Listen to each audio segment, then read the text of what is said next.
Oh, it is good to be back. All right, welcome everyone. We're Semblance of Sanity. I'm Caleb. I'm Jacob. And we're here, guys, for Ruby, right? Yeah. I'm back, guys. RWBY Volume 5. RWBY Volume 5. Chapter 8. I've been waiting for this one. Yes, and I made him wait. I'm back from my trip, guys. We're going to get all our RWBY reactions up as soon as possible. Yes.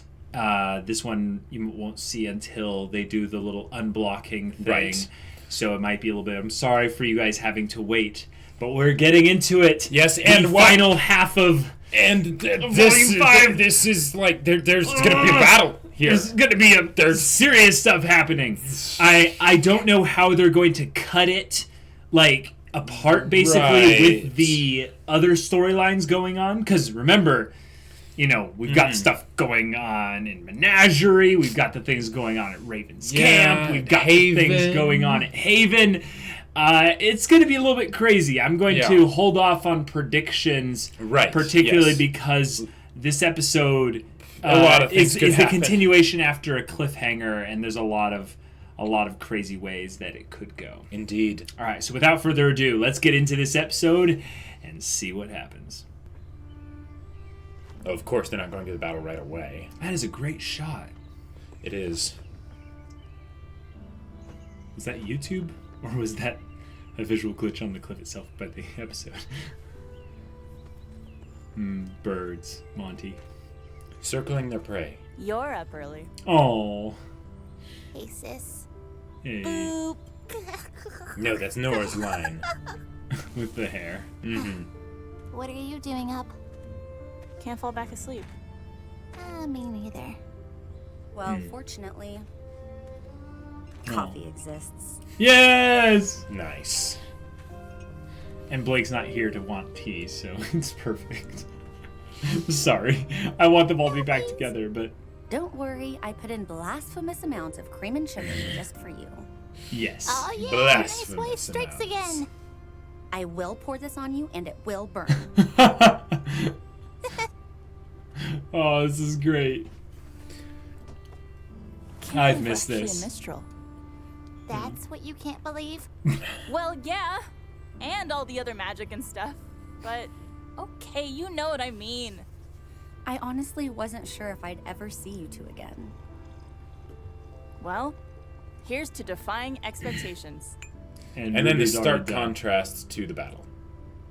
I just wish Blake could be here with us. Oh, there we go. Yeah, well, she made her choice. Oh.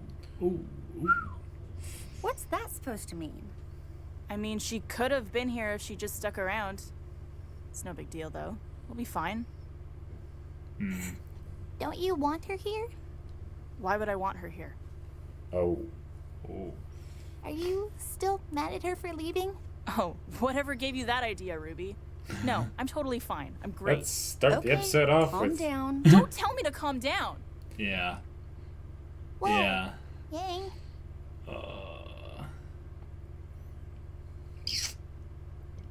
Ooh.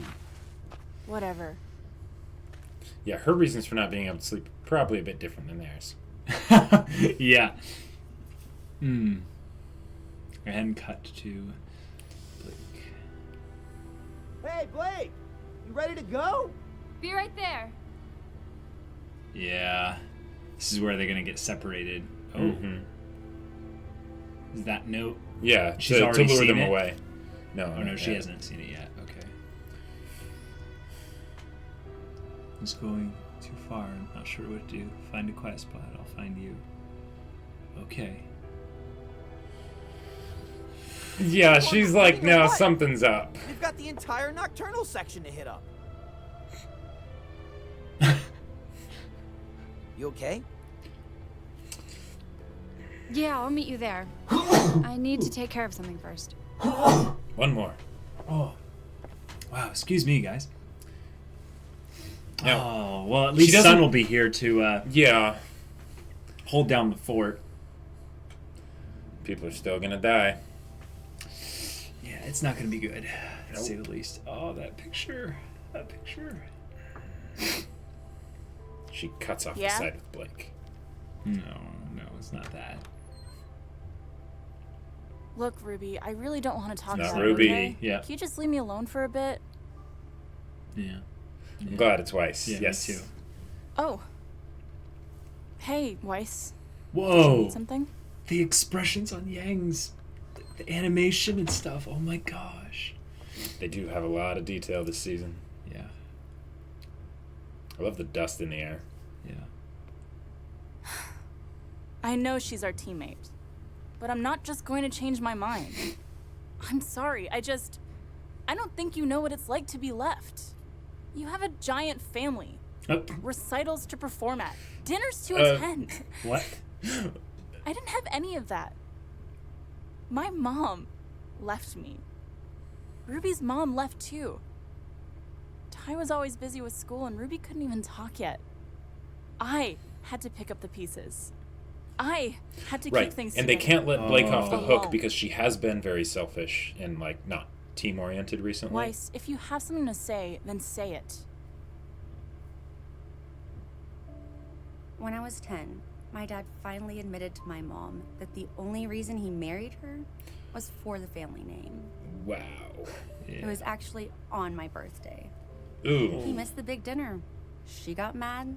He finally snapped. I think she already knew. Looking back, I think I knew too. But hearing him say it finally pushed her over the edge.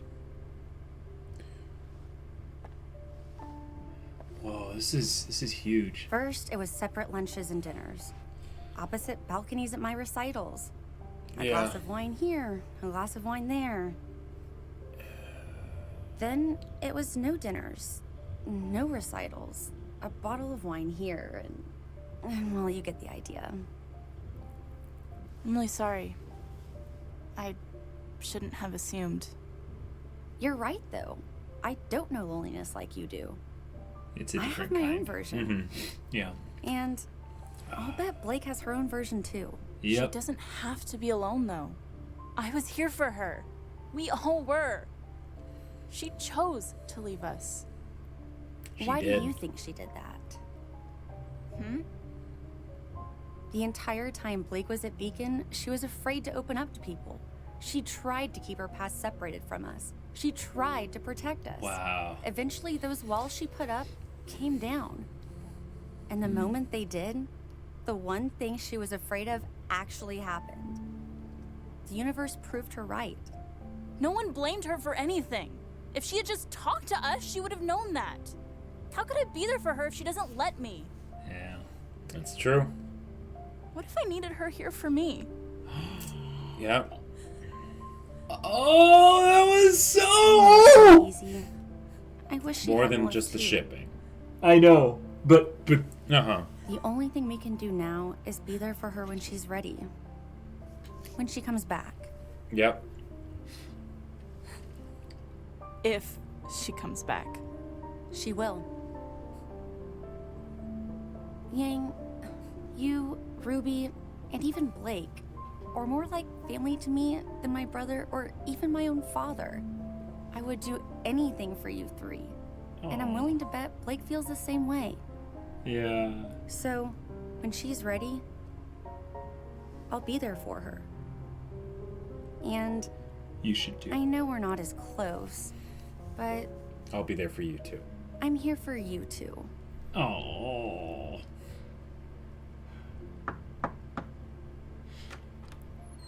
Is, everything okay? Yeah, it is. Oh. All right.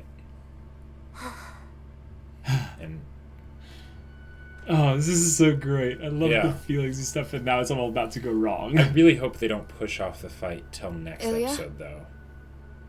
I'm here. And that chameleon ability really helps. Yep. Ilya, I know you're scared, but you don't have to be. My family and I, we can keep you safe. Oh. I'm sorry. Yeah. Yeah. You can make it up to me by helping us stop Corsic and Finnick. No. I'm sorry. Whoa, the flying guy, yeah! Okay. Yeah, get off of her. Let her get her weapon back. Yeah. Oh. Okay, what are those vein things? Wait.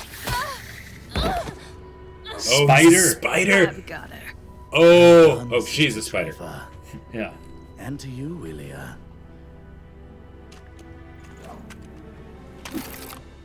Ilya, Oh, she didn't even have her weapon. what are you doing? I tried to warn you, Blake. I'm sorry. Don't tell me Oh, you're boy. sorry. But I am. I am sorry it has to be this way, but you and your family are holding the Faunus back. Because we're trying to protect people? In Oh. what world do you live in where attacking the innocent is the right thing to do? The same one as you. There's no such thing as innocent. There's no right thing to do. Saw that Only coming. what's best for us. There's the humans that still hate the Faunus, and there's the others who stand by and let the hate happen. Whoa. You know what snuffs out hate? Fear. I Not don't really? like hurting people. But I'll tell you this. It's gotten us results. Yeah. Look where it's gotten you. That was good. We Uh-huh. all have to make sacrifices for the greater good. No matter how much it hurts.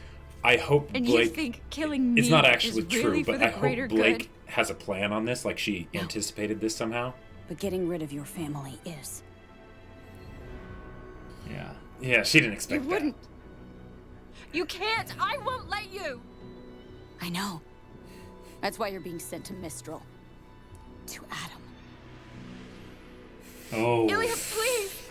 Oh boy! You don't have to do this. This isn't you. Yes, it is. But I guess back then you were just too busy falling for Adam to notice. Whoa. Oh! Whoa! I was always jealous of the way you looked at him. Yep. It totally makes sense. That way. Oh, the voice acting. But we can't always get what we want. Oh You boy. With me. You two, get her to the docks. Let's go, traitor. No. Yep. Oh, all right. Here we go. Smooth. Too Nice. easy. Thanks for the backup. Thanks for the invitation. You okay? She could tell. No. You heard Ilya. My family's in danger. Call the police and let's go. Go. Yeah. Right. Oh, on, Mom, boy. pick up. Oh! Here we go. Here we go. Okay. This is going to be awesome. All right. Like, it's going to suck, but it's going to be awesome. Stand behind cover. Jeez. Okay, Collie. Yep. Come on, Collie. Be a badass. Oh, you don't need that weapon. You should have something much better. Come on, 8 blades. Let's do this.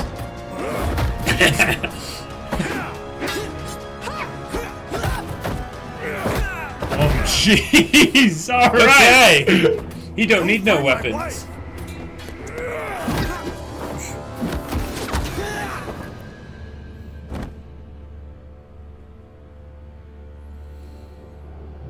Oh.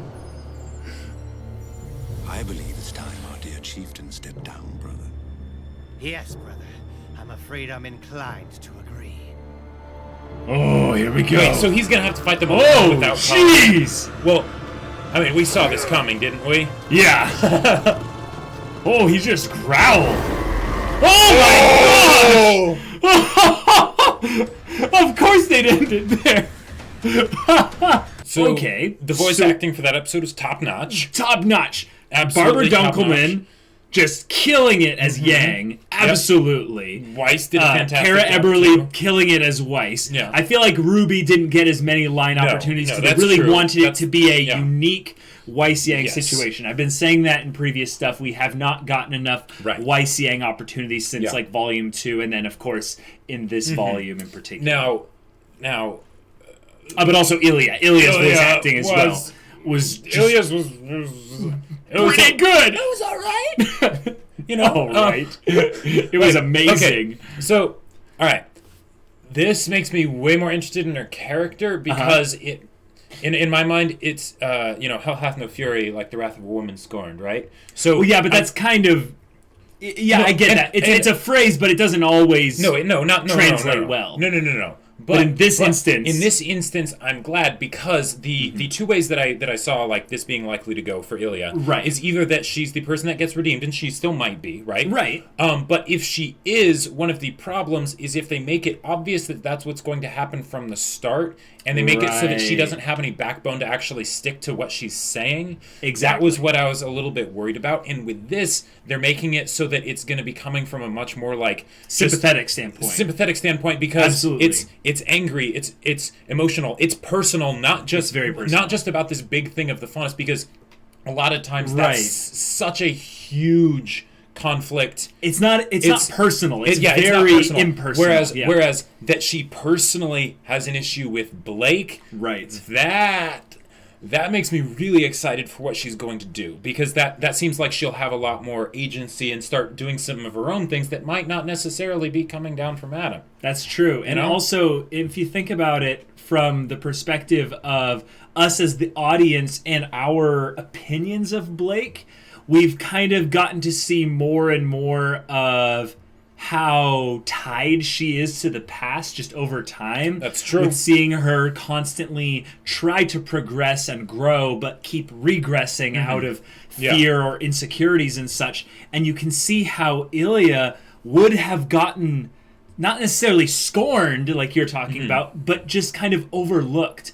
The idea that someone like Ilya wasn't necessarily as high energy enough maybe for Blake. Well, and it's not necessarily a good thing that Blake was going with Adam. Right. But the idea of where Blake would have not been mature enough to go and look at the people around her like she's been doing with Sun and just kind of ignore all the opportunity for connection that could have been there. And I love that they set it up like that, because Blake, that's the track record that Blake has shown. Exactly. And that makes it work really well with this character that we had not seen until now. And for all intents and purposes did not exist until now. So that can actually add some additional layers of meaning, because if Blake never even mentioned Ilya, well then that hurts. Blake wasn't forthcoming a lot with her past. No, she wasn't. But if you think about it from the perspective of, yes, she didn't mention Ilya at all to to her team, basically, you get the idea that Blake was friends with her, yes, but not nearly as much as there wasn't nearly as strong of a connection as Ilya would have liked. And one of the things that's I think really potentially strong with Ilya as a character is I don't see her being the token LGBT character that's brought in specifically to be an antagonist that gets offed at some point in the story. Right. I see Ilya as being in some ways an agent for Blake's development, but also an agent for Blake's depth, because it's not sacrificing Ilya on the altar of Blake's character development. It's a way that they can both develop together, which has the semblance of a potential relationship down the line. Even if it's not romantic, it could go that way. Right. And because with the way they've set it up right now, I could still see it very much turning into a thing where Ilya has at least some sort of redemptive arc going for her, right? Right. But they're very much owning where Ilya is right now. That makes us, or at least certainly makes me, respect her way more as a character, because it makes her seem less like she exists to do something rather than how she is, which is she's fits a person. Into the story. She's in the story, right? Yeah. Which is great. Right. But this episode focused strongly on some core specific needed things in RWBY. Yes. And one was a strengthening of the dynamic within Team RWBY. Yeah. Because the show, is called RWBY. And particularly focusing on, I would say, the two characters that one either need that kind of added depth, but also have gone through a lot of depth and development. Yes.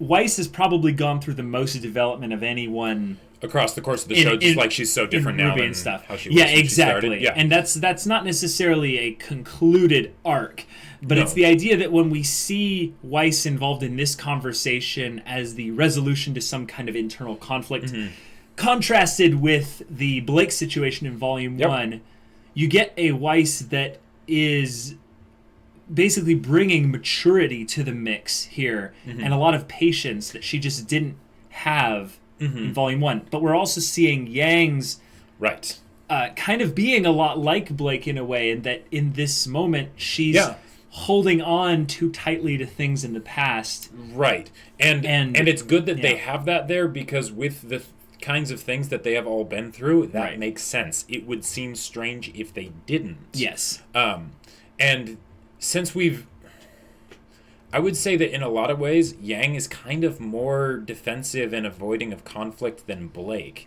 because Blake will openly run. Yang, she'll pretend to face it. Sometimes. She'll pretend to face it because Yang's so focused on being strong, right? That I don't think she really allows herself to be weak around people or to appear weak. Yeah, exactly. It's the idea that maybe the reason why Yang is a little bit insecure about people leaving her is because she feels personally responsible for it. Like maybe the idea that Yang blames herself a little bit for the reasons why people leave around her. And she outwardly displays it as being all these other people doing things to her. Right. Which is her trying to make herself believe that. But maybe it's just an insecurity of, people leave me, so I cling maybe a little bit too hard sometimes, and then when people do end up leaving, I hold a grudge because of it. Well, right, but I blame myself, and then project that blame outward to others. Therefore, Weiss was kind of playing the patient card really strongly by sitting there and letting Yang talk her whole position out to Weiss, and Weiss is just like, I'm a good friend. I'm going to sit here and let her talk. Right. And once it's my turn to speak, I'll speak. But and she didn't contradict anything that Yang was saying either. She didn't. She just told her a story of her life. Right. The idea that you can relate to someone's situation and conflict even if it has no real relevance to your own. It's all struggle. It's the idea that Yang has struggled with quite a lot in a way. Same way as Blake has. They've both gone through their past struggles, but they're kind of relegated more to the past than the present, I would say. Like kind of how Adam isn't a present problem in Blake's situation. Sure. But she kind of... I know. I see what you mean. You see what I mean? Okay, cool. I think most of that is just because in the situation with, say, Ruby and Weiss, they don't have to deal with the problems of, say, Weiss's family or Cinder right now. Yes. Yes, but Weiss was just there. Yes, she was just there. Yeah. Now, okay, so I just had a thought. What's that? So Yang got very vulnerable this episode about how much she hates people, leaving her, right? Yeah. Now, what if, because Yang is probably the most boisterous out of any of the characters in the show. Or at least certainly on Team RWBY. Right. So what if she basically became like that because so many people left her? Sure. So to compensate for that, she tried to attract as many people as possible. Right. But have that warmth that brings people to her. Right. I think that there was a little bit of characterization kind of issues in the beginning with Yang, but maybe that was also just the situation she was in. They didn't need as much characterization for her. Oh, in like the earlier volumes? The earlier volumes, well, yeah, because she was probably one of the more extreme characters. Right, exactly. But with where we're at now, there's a lot of experience under her belt that was on screen, and we need a little bit more visceral, present emotion for that kind of stuff. And I feel like what they're doing in particular with Yang is that the whole foundation of her personality has been shaken to where she's kind of rediscovering herself and kind of being reborn, like a phoenix, you know? Yes. Sunny little dragon. Yeah, so I definitely agree with you. Now, it's a thing where Yang needs now a little bit of a firmer foundation, and I think relying on others right now is the key to that.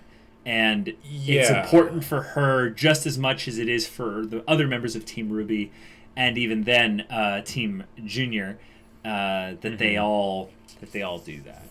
Right. Of course, she also needs to come to the realization that while she needs to rely on other people also have problems. Yes. And there will come points where other people will have to rely on you. Well, we'll have to rely on you, but where you might need to rely on somebody and they won't be there.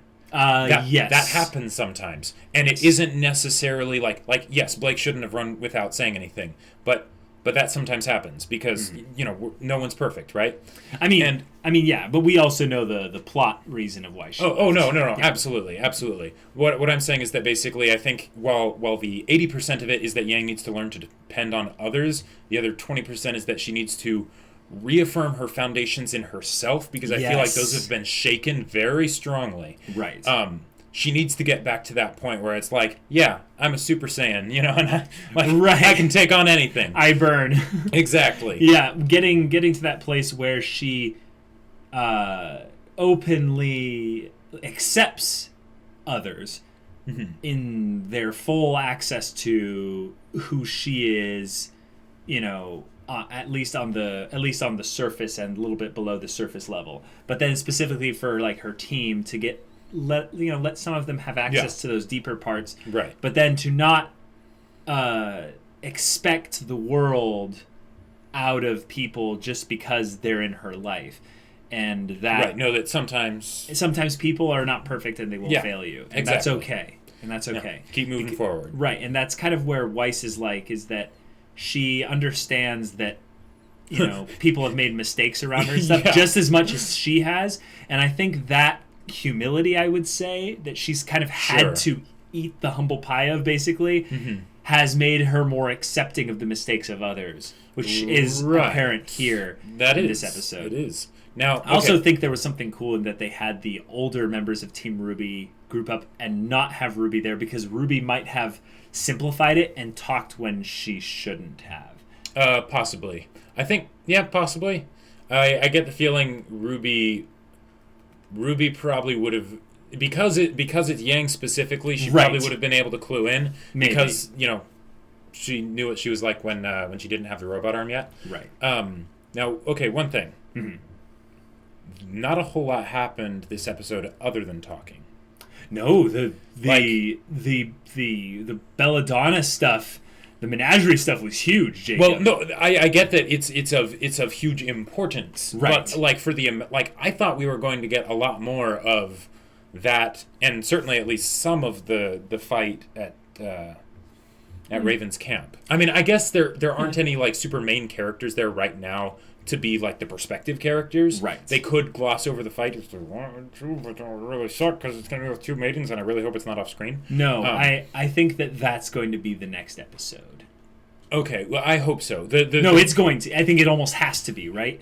Because think about it. We've got a bunch of concurrent plot lines going on, and they touched every single one except the the camp. The camp, and I think they kind of left Oscar out of the picture with Crow, but that's because fine. they spent a lot of time on him previously. Yeah. And of course, Team Junior, Juniper, Juniper without the P. Juniper. Yeah, exactly. Yeah. They don't need to be involved as much, also because they've been getting a lot of screen time. They have. And I think because this volume has 14 episodes, we're seeing a little bit of that being utilized effectively. Right. But what that also does is makes them want to hit, I'd say, specific cliffhangers before they end an episode, but also end an episode right as that cliffhanger begins, so that they can, capitalize on the excitement, hype stuff. Right. And I think with the way they set this up. So you know how we were talking about the at the beginning when the Evil Council of Evil was talking about their evil plan, right? And we were saying, oh, that's basically the story for the volume, right? Yeah, exactly. That is that's the sum total story for the volume. So since there's 14 episodes, it makes sense that they wouldn't have like a super rip roaring pace through that because but that was volume 4 when Salem's Council all got together in a room and talked. No. I'm talking about at the beginning of this season when they're like, or was it wasn't this? When they talked about all right, Haven. Now we take Haven. Yeah. Oh well. Oh yeah. Okay. Yeah. That was at the That was at the end of the last one. But anyways, the whole point of this one has been to take Haven. Right. That can still happen. It absolutely can happen, and it will happen. I guess, me personally, I was hoping we would get the opportunity for more time with Team RWBY back together, since Blake is still missing. So, but we don't... I understand what you're saying, but I feel like Blake coming in at the last minute is going to be a big deal for the finale. Not only that, it's just like Blake to basically kind of come in right at that moment where they're not expecting her, but they really do need her. Yeah. She's kind of the Dark Knight in that respect. Yes. Absolutely. Yeah. But with this development in Menagerie, this is huge.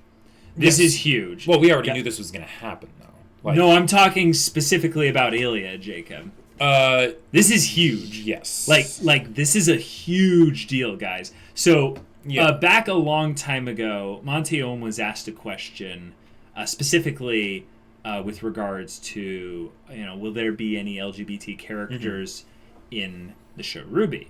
And I think people were kind of aiming for in Team RWBY as well. Right. And I don't think that question was necessarily worded that way particularly, but Monty was like, yes, there are.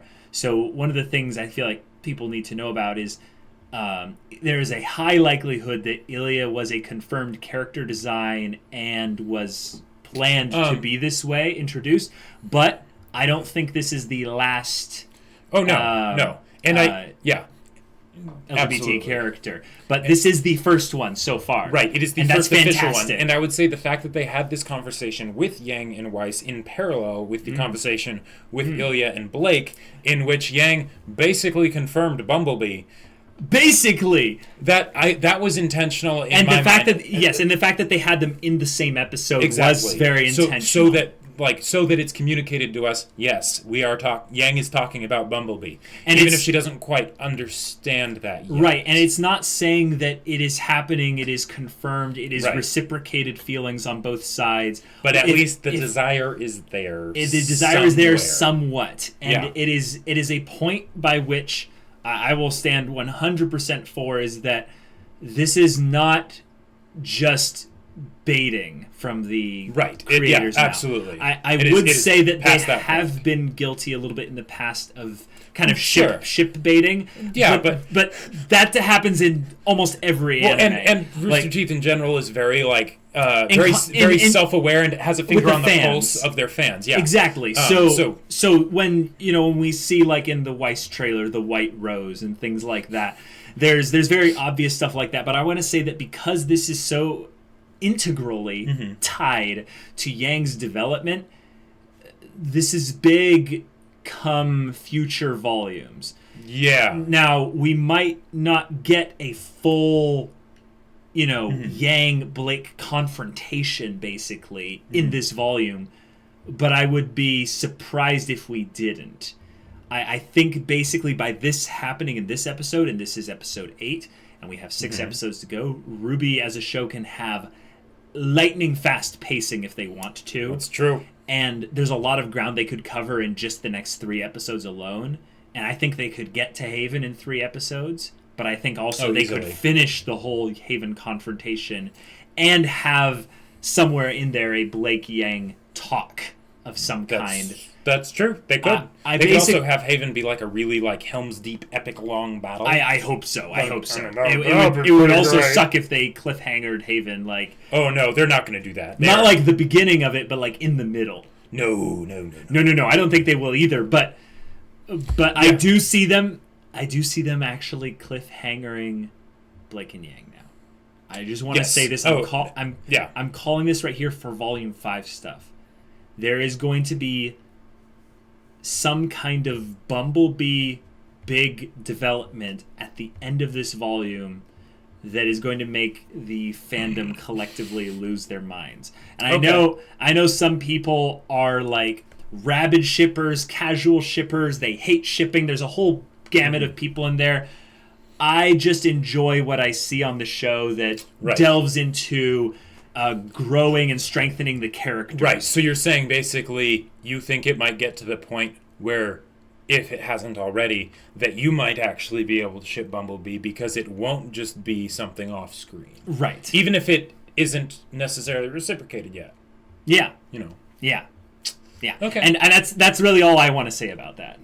But that's all I have to say about that. But what about you? What do you think about Ilya's development and how it's tied in to this conversation with Yang and I really Weiss? like it. Everything that they did with Ilya this episode made me respect her a lot more as a character and made me way more interested in seeing more from her as a character. Yes. I will say that I feel maybe a tiny bit cheated because she was brought in this season. She was brought in last season, Jacob. Oh. Again, I'm sorry. I'm going to correct you. Yes. But like she wasn't really in there that much. It was she like was a in there for bit. at least a few episodes.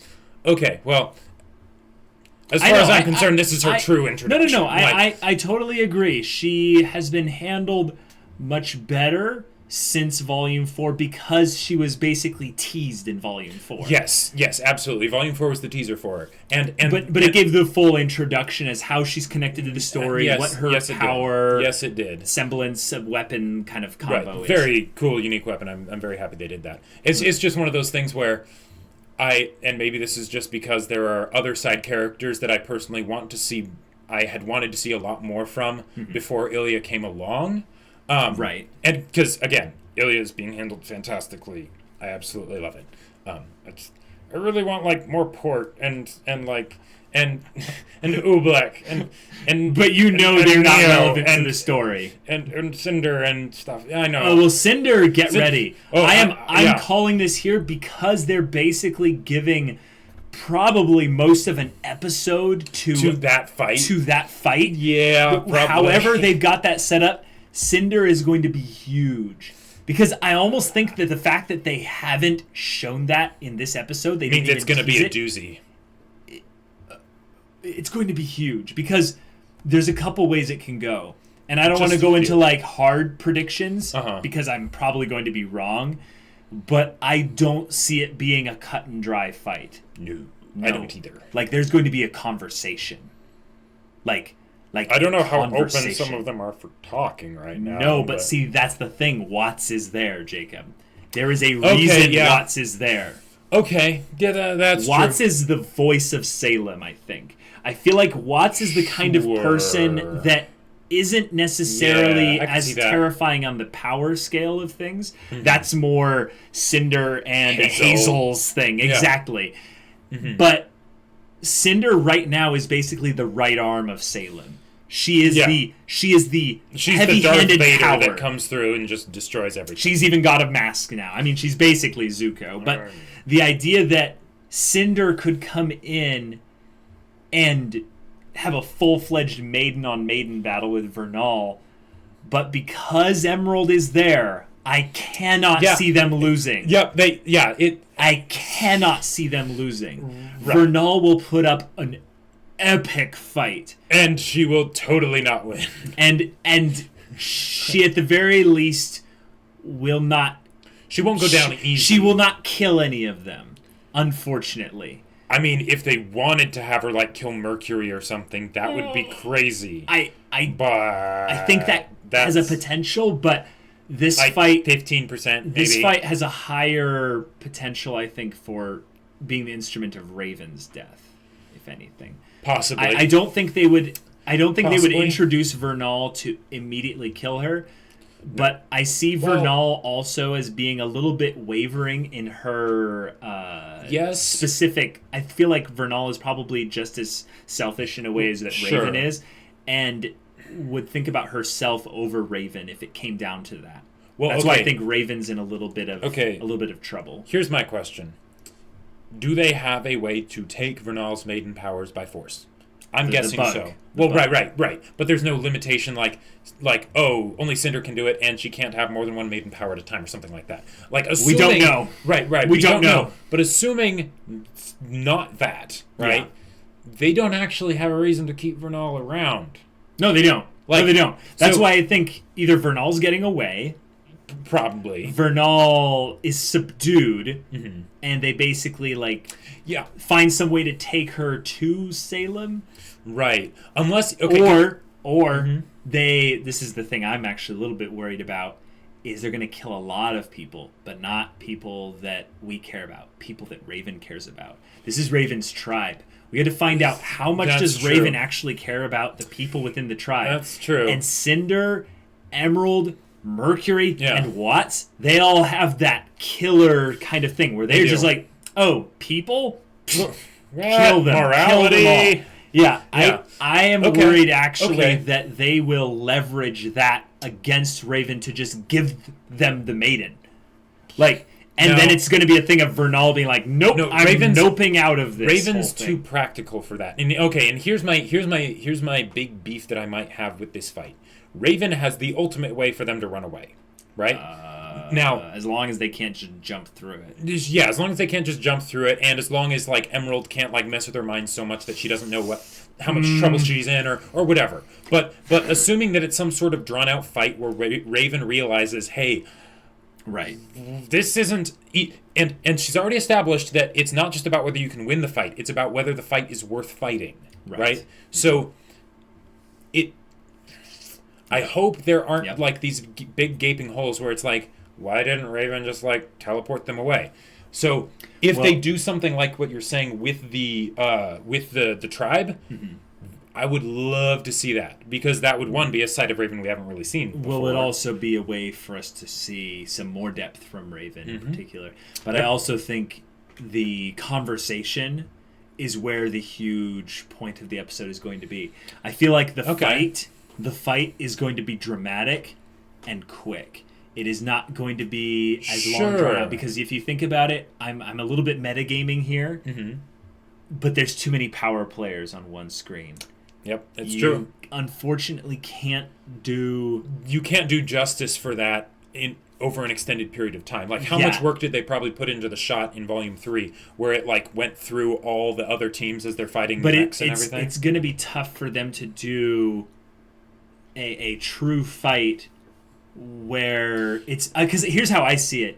They're gonna try and fight, but it's just gonna be Vernal and Cinder blowing up everything, and they're gonna be like, I'm not even they're not even able to stay close. Maybe Emerald, they see her start to do something, and Raven's like, nope, and then Vernal just air gust, just boom, blows everyone away, and Cinder's just blocks it with one hand, It will be awesome to see. But with this whole development in Menagerie, I'm a little bit worried that, like you said, Blake's mom and dad are going to kind of have that fight resolved a little bit off screen. And I don't think it will be completely, but I feel like they could do it and still make it work in the story. But I'm a little bit saddened at the thought of that. Right. Because I don't need Kale to be the goddess of death. I mean, even though that's her name. No. Let's be frank. We all need that. We all need that, but I actually am okay if we don't have that. I know, but it would be so awesome. It's they can't not do it. This is RWBY. All the women are badasses. That's right. And have awesome weapons. If Kale doesn't have one, okay, she's a faunus. She maybe has cat claws and she's really fast. That would actually be really cool if we just saw I'm feeling like it's Incredibles, you know? We see, like, Mr. and Mrs. Incredible in Kali and Gira, and they just give Fennec and Corsic just a rough time. And then they just get overrun by, like, 30 Faunus, you know? Yeah. And they take out, like, 20 of them. Right. Because, okay, and Gira goes down. Yeah. That's going to happen. I mean, I'm sorry, I feel like at least one of them is going to die. Gira or Kali. I feel like having both of them in this show is sad, but they are too good for the world of RWBY. Well, also they're too perfect. Also, if RWBY wants us to keep considering Adam as an actual threat and not just some random punk, then we need to have him follow through on at least some of what he's promised for Blake. And he promised to destroy but he's not everything directly she here. loved. He's not directly here. No, granted, but all of this is with his forces, his machinations. Where he is right now, that's a great point. Yeah, he made the order. He orchestrated this through his pawns, Fennec and Corsic. It would, if anything, it might make all this planning and stuff seem kind of like the kind of baiting that they did at the end of Volume 3, where they'd be like, oh, these people are in danger, and you think they're going to die, but then it's like, no, they're actually not. Volume 3, a lot of people did die, Jacob. I know, but there were a lot of points, like, where... Oh, sure, Blake. Like, yeah, mainly with Blake. Like, there were multiple times that one was pretty, that was pretty rough. And so I feel like they kind of have to kill off at least one of them because they built up to this moment so much. Or there needs to be some kind of really bad lasting consequence. You know, the bad lasting consequence is happening. I don't feel like they need to kill someone, but I'm predicting that one of them will probably die. Yeah, and it's probably going to be Gira. But Gira, I hope it's Gira. Yeah, because we need more from Kali. like she's just you and Sun want more from Kali. No, she wants more from Sun. Hey, Mrs. B. I don't know. He already has a nickname for her. But anyways. With the menagerie going in that direction, though, I like that they're bringing in the other Faunus and the White Fang that are kind of specialists in their own specific ways. By them building that up, what we'll end up having is potentially a Belladonna family plus Sun against a whole number of Faunus specialists in the White Fang. Yeah. Ilya, Corsic, Fennec, and then maybe just a horde of Faunus. It could end up being a thing where Gira and Kali do the you must run. Escape, we'll hold them off kind of thing. Or where Blake and Sun have to do the rescue thing. Oh. And here's where they could do it, is where they basically do we're going to do a public execution for the purpose of... Oh, gotcha. Cementing Adam's control here. Right. And it's a little bit of instilling fear, but Blake and Sun either try to rescue them or turn it for their own advantage and start their own revolution or something. There's a whole lot of ways it can go. That would be really cool. But Blake and Sun leaving the island has to happen. It does. At some point if we don't the show's over. If we don't get a full Team RWBY reunion by the end of this volume... Hey, okay. I know it's going to happen, but it doesn't have to happen. But it does. I know, but...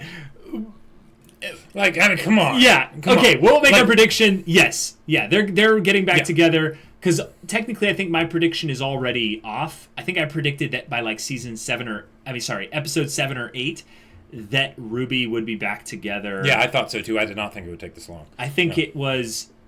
maybe as late as episode 10 that I predicted that it would take for them to get back together. Really? Yeah.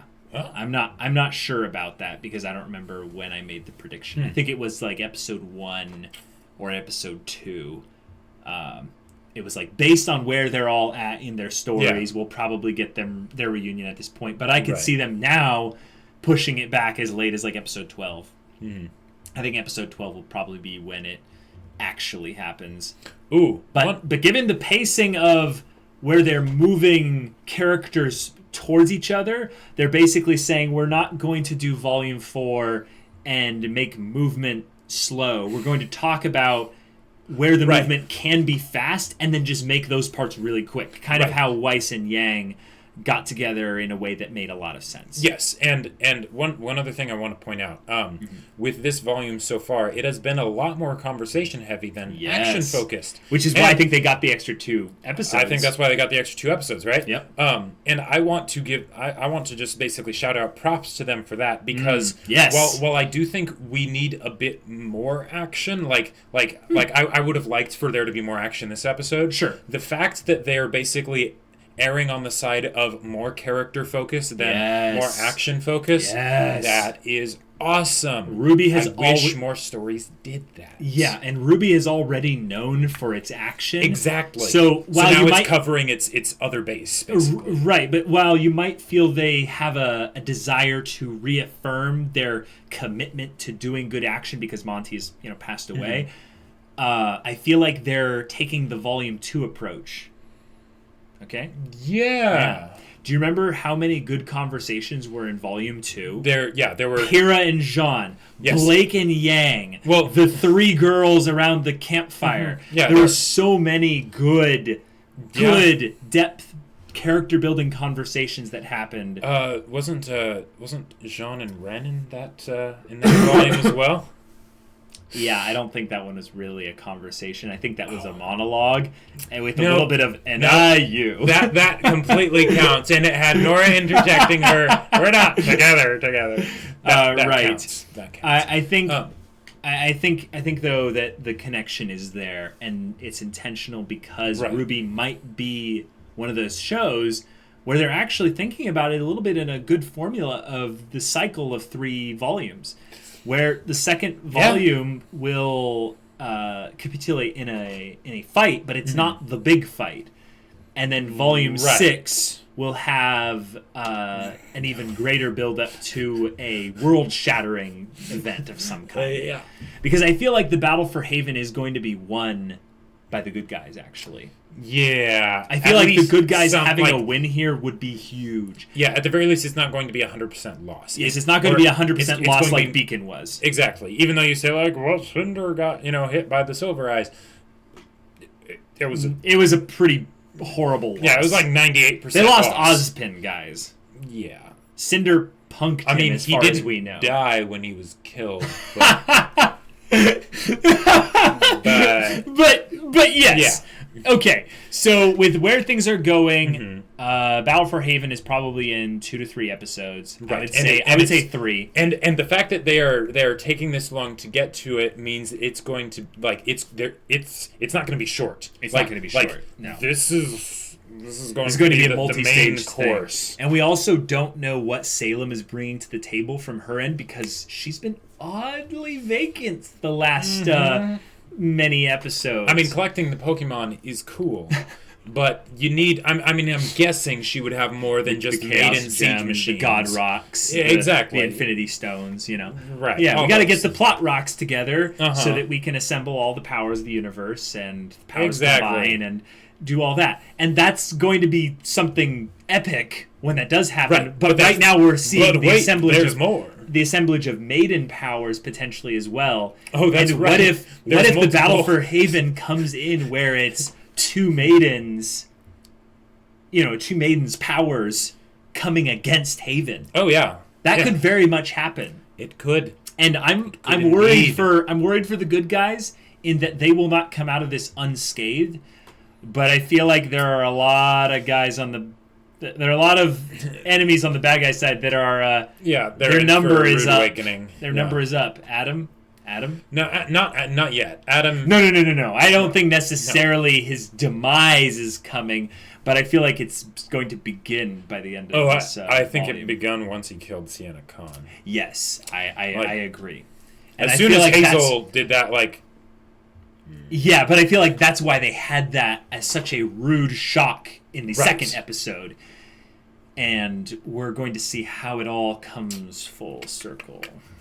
Especially if Blake and Yang end up getting back together and just beat down Adam. That would be pretty We could cool. see a possible... that would be pretty cool. Another takeover of the White Fang, potentially. Yeah. Potentially. Okay. Anyways, we're in crackpot theory land. We are. Do you want to add? There is one last thing. Yes. Okay. Go for it. When Blake and Yang give Adam the beatdown. Yes. I know it doesn't need to happen. It doesn't really make sense for it to happen, but I would like to see Hazel basically, like, see that this is happening, and Adam being like, you know, he's like crawling on the ground, like just realizing that he's toasted. Right. He's being like, help me. And then Hazel's just like, no.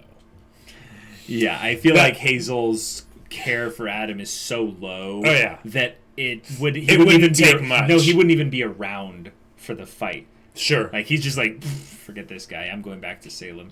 Yeah. I think he probably already has done that. Probably. And he's given a report, you know, kind of a. So next time I see him, can I eat him? Like, yeah. Oh man. The next episode though is going to be awesome. It is. The next episode is going to be scary. I think I'm a little bit worried about how it can go. Just a bit. But yeah, we're gonna get to it right now. So yeah, we'll see you guys in the next one. But until then. We're Semblance of Sanity. I'm Caleb. I'm Jacob. And we'll see you all next time.